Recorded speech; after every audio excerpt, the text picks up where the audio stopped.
ನಮಸ್ಕಾರ ಆತ್ಮೀಗೆರೆ, ನ್ಯೂಸ್ ಡೈರಿಗೆ ಸ್ವಾಗತ. ಪ್ರಮೀಳಾ ಜೋಶಾಯಿ ಕನ್ನಡ ಸಿನಿಮಾ ರಂಗದ ಪಾಲಿನ ಮಹಾನ್ ನಟಿ. ಸಿನಿಮಾ ಹಾಗೂ ಕಿರುತೆರೆ ಎರಡರಲ್ಲೂ ಗುರುತಿಸಿಕೊಂಡಿರೋ ಪ್ರಮೀಳಾ ಜೋಶಾಯಿ ನಾಯಕಿಯಾಗಿ, ಹಾಸ್ಯ ಮತ್ತು ಪೋಷಕ ನಟಿಯಾಗಿ ಸುಮಾರು 100ಕ್ಕೂ ಹೆಚ್ಚು ಕನ್ನಡ ಸಿನಿಮಾಗಳಲ್ಲಿ ಅಭಿನಯಿಸಿದ್ದಾರೆ. ಕನ್ನಡ ಮಾತ್ರ ಅಲ್ಲ, ಕೆಲವು ತಮಿಳು ಸಿನಿಮಾಗಳಲ್ಲೂ ಅಭಿನಯಿಸಿದ್ದಾರೆ. 1977ರಲ್ಲಿ ತೆರೆ ಕಂಡ ಚಿನ್ನ ನಿನ್ನ ಮುದ್ದಾಡುವೆ ಸಿನಿಮಾ ಮೂಲಕ ಬಣ್ಣದ ಬದುಕಿಗೆ ಕಾಲಿಟ್ಟ ಪ್ರಮೀಳಾ ಜೋಶಾಯಿ ಬಳಿಕ ಅದೇ ವರ್ಷ ದೇವ್ರೇ ದಿಕ್ಕು ಸಂಗೀತ ಅನ್ನೋ ಸಿನಿಮಾದಲ್ಲಿ ಅಭಿನಯಿಸಿದ್ರು. ಬಳಿಕ ಆನಂದ ಸಾಗರ, ತಾಯಿಯ ಆಸೆ, ಮೊಮ್ಮಗ, ತಾಯಿ ಸೇರಿದಂತೆ ಹಲವಾರು ಸಿನಿಮಾಗಳಿಗೆ ಬಣ್ಣ ಹಚ್ಚಿ ತಮ್ಮ ಪ್ರಬುದ್ಧ ಅಭಿನಯದಿಂದಲೇ ಕನ್ನಡಿಗರ ಮನೆ ಮಾತಾದ್ರು. ಹಾಸ್ಯ ಆಗಿರಲಿ, ಗಂಭೀರ ಆಗಿರಲಿ, ಭಾವನಾತ್ಮಕ ಪಾತ್ರವೇ ಆಗಲಿ, ಯಾವುದೇ ಪಾತ್ರ ಆದರೂ ಅದಕ್ಕೆ ಜೀವ ತುಂಬಬಲ್ಲ ಸಮರ್ಥ ನಟಿಯಾಗಿ ಗುರುತಿಸಿಕೊಂಡ್ರು. ನಟಿ ಮೇಘ್ನಾ ಅವರ ಪ್ರೀತಿಯ ಅಮ್ಮನ ಬಗ್ಗೆ ಹೇಳ್ತಾ ಹೋದರೆ ದಿನಗಳೇ ಸಾಲಲ್ಲ. ಪ್ರೀತಿಸಿ ಮದುವೆಯಾದ ಪ್ರಮೀಳಾ ಜೋಶಾಯಿ ಕುಟುಂಬದಲ್ಲಿ ಎಲ್ಲರೂ ಕಲಾವಿದರೆ. ಗಂಡ ಮಹಾನ್ ನಟ, ಮಗಳು ರಾಜ್ಯವೇ ಮೆಚ್ಕೊಂಡ ನಟಿ, ಅಳಿಯ ಎಲ್ಲರ ಮನಸ್ಸಲ್ಲಿ ಸದಾ ಶಾಶ್ವತ. ಹೀಗೆ ಬಣ್ಣದ ಲೋಕವನ್ನೇ ಬದುಕು ಮಾಡಿಕೊಂಡ ಪ್ರಮೀಳಾ ಜೋಶಾಯಿಯವರ ಬದುಕಿನ ಒಂದಿಷ್ಟು ಕಥೆಯನ್ನ ಹೇಳ್ತಾ ಹೋಗ್ತೀವಿ. ಲವ್ ಮ್ಯಾರೇಜ್ ಆಗಿದ್ದು ಹೇಗೆ, ಜೀವನ ನಡೆಸೋದಕ್ಕೆ ಕಷ್ಟಪಟ್ಟಿದ್ದು ಹೇಗೆ, ಇದೆಲ್ಲದರ ಬಗ್ಗೆ ಇವತ್ತಿನ ವಿಡಿಯೋದಲ್ಲಿ ಹೇಳ್ತಾ ಹೋಗ್ತೀವಿ. ನಮ್ಮ ಚಾನಲ್ನ ನೀವಿನ್ನೂ ಸಬ್ಸ್ಕ್ರೈಬ್ ಮಾಡಿಲ್ಲ ಅಂದರೆ ಮಿಸ್ ಮಾಡಬೇಡಿ, ಈಗಲೇ ಸಬ್ಸ್ಕ್ರೈಬ್ ಮಾಡಿ. ಈ ವಿಡಿಯೋವನ್ನು ಕೊನೆಯವರೆಗೂ ನೋಡಿ, ನಿಮ್ಮ ಅನಿಸಿಕೆಗಳನ್ನು ಕಮೆಂಟ್ ಮಾಡಿ. ಆತ್ಮೀಗೆರೆ, ಪ್ರಮೀಳಾ ಜೋಶಾಯಿ ಅವರ ಮೂಲ ಹೆಸರು ಪುಷ್ಪಾ ತೆರೇಸಾ. ಹೆಗಡದೇವನಕೋಟೆಯ ಸಂಪ್ರದಾಯಸ್ಥ ಕುಟುಂಬವೊಂದರಲ್ಲಿ ಶ್ಯಾಮ್ ಉಮಲ್ ಜೋಶಾಯಿ ಮತ್ತು ಜಯಮ್ಮ ಜೋಶಾಯಿ ದಂಪತಿಯ 3ನೇ ಮಗುವಾಗಿ ಹುಟ್ಟಿದವರು. ಇವರಿಗೆ 3 ಸಹೋದರರು ಮತ್ತು 2 ಸಹೋದರಿಯರು. ಚಿಕ್ಕಂದಿನಲ್ಲಿ ಕ್ಯಾಲೆಂಡರ್ನಲ್ಲಿ ಹಿರಿಯ ನಟಿ ಭಾರತಿಯವರ ಫೋಟೋ ನೋಡ್ತಾರೆ.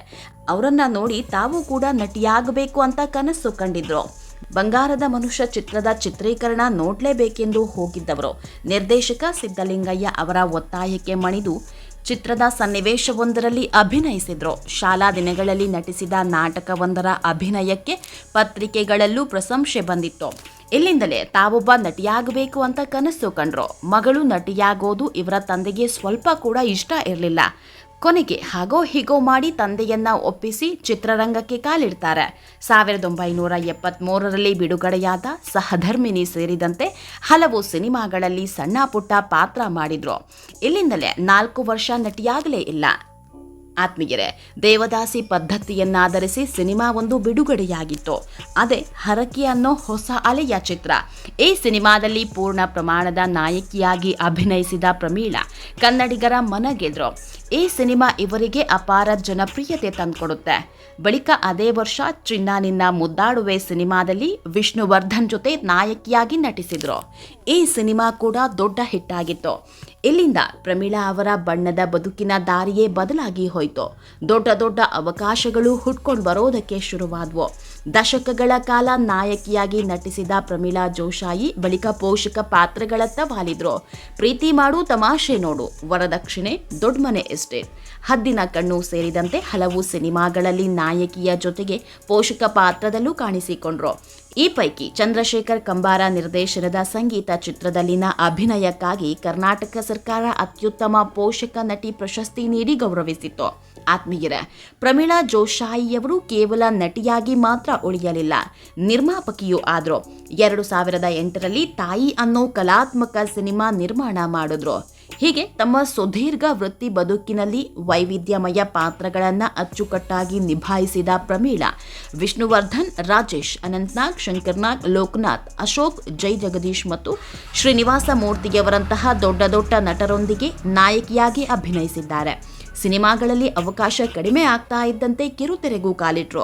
ತಿರುಗುಬಾಣ, ಭಾಗ್ಯಚಕ್ರ, ಆಸೆಗಳು ಮತ್ತು ಸ್ಪಂದನ ಅನ್ನೋ ಸೀರಿಯಲ್ನಲ್ಲಿ ಪ್ರಮುಖ ಪಾತ್ರದಲ್ಲಿ ನಟಿಸಿ ಸೈ ಅನ್ಸ್ಕೊಂಡ್ರು. ಹೀಗೆ ಸಿನಿಮಾ ರಂಗದಲ್ಲಿ ದೊಡ್ಡ ಹೆಸರು ಮಾಡಿದ ನಟಿ ಪ್ರಮೀಳಾ ಜೋಶಾಯಿ ಅವರ ಪತಿ ಬೇರ್ಯಾರೂ ಅಲ್ಲ, ಸುಂದರ್ ರಾಜ್. ಇವರು ಕೂಡ ಕನ್ನಡ ಚಿತ್ರರಂಗ ಕಂಡ ಮಹಾನ್ ನಟ. ಇಬ್ರು ಕೂಡ ಪ್ರೀತಿಸಿ ಮದುವೆಯಾದ್ರು. ಜಾತಿ ಧರ್ಮವನ್ನ ಮೀರಿದ ಸಂಬಂಧ ಇವರದ್ದು. ಇವರ ಪ್ರೀತಿಗೆ ಯಾವುದೇ ಜಾತಿ ಧರ್ಮ ಅಡ್ಡ ಬರಲಿಲ್ಲ. ಇವತ್ತಿಗೂ ಕೂಡ ಅದೇ ಪ್ರೀತಿ ವಾತ್ಸಲ್ಯ. ಇವರ ಮುದ್ದಿನ ಮಗಳೇ ಮೇಘ್ನಾ ರಾಜ್. ಮೇಘ್ನಾ ರಾಜ್ ಬಗ್ಗೆ ಹೇಳೋದೇ ಬೇಡ ಬಿಡಿ. ಕನ್ನಡದಲ್ಲಿ ಎಷ್ಟು ಫೇಮಸ್ಸೋ ಅದಕ್ಕಿಂತ ಮಲಯಾಳಂನಲ್ಲಿ ಒಂದು ಕೈ ಮೇಲೆ ಅನ್ನಬಹುದು. ಮೇಘನಾ ಮಲಯಾಳಂ ಸಿನಿಮಾಗಳ ಮೂಲಕವೇ ಬಣ್ಣದ ಬದುಕಿಗೆ ಕಾಲಿಟ್ಟಿದ್ದು. ಅಲ್ಲಿ ನಟಿಯಾದ ಮೇಲೆ ಕನ್ನಡ ಸಿನಿಮಾ ರಂಗಕ್ಕೆ ಬಂದಿದ್ದು. ಇವತ್ತಿಗೂ ಕೂಡ ಮಲಯಾಳಂ ಸಿನಿಮಾ ರಂಗದಲ್ಲಿ ಇವರಿಗೆ ದೊಡ್ಡ ಅಭಿಮಾನಿ ಬಳಗವೇ ಇದೆ. ಆತ್ಮೀಯರೇ, ಈ ವಿಡಿಯೋ ನಿಮಗೆ ಇಷ್ಟವಾದಲ್ಲಿ ಲೈಕ್ ಮಾಡಿ, ಶೇರ್ ಮಾಡಿ, ಕಮೆಂಟ್ ಮಾಡಿ. ಇನ್ನೂ ನಮ್ಮ ಚಾನಲ್ನ ಸಬ್ಸ್ಕ್ರೈಬ್ ಮಾಡಿಲ್ಲ ಅಂದರೆ ಮಿಸ್ ಮಾಡಬೇಡಿ, ಈಗಲೇ ಸಬ್ಸ್ಕ್ರೈಬ್ ಮಾಡಿ.